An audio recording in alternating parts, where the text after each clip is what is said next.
jungle. Ravi Jadhav alias Sandeep Jadhav 21 సంవత్సరాలు అనే యువకుడిని ఈరోజు నంగునూరు మండలం రాజగోపాల పిఎస్ పరిధిలో జేపీ తండ ఇటుకపెట్టల దగ్గర అనుమానాస్పదంగా ఉంటే పట్టుకోవడం జరిగింది.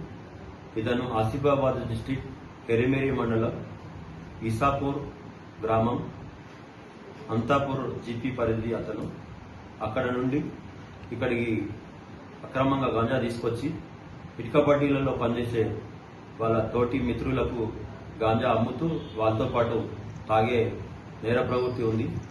మాకు వచ్చిన ఇన్ఫర్మేషన్ ప్రకారం రాజగోపాల్పేట ఎస్ఐ ఆసిఫ్ గారు రైడ్ చేసి అతన్ని పట్టుకోవడం జరిగింది. అతని దగ్గర నుంచి 369 గ్రాముల గాంజా సీజ్ చేస్తూ జ్యుడిషియల్ రిమాండ్ పంపడం జరుగుతుంది. ధన్యవాదాలు.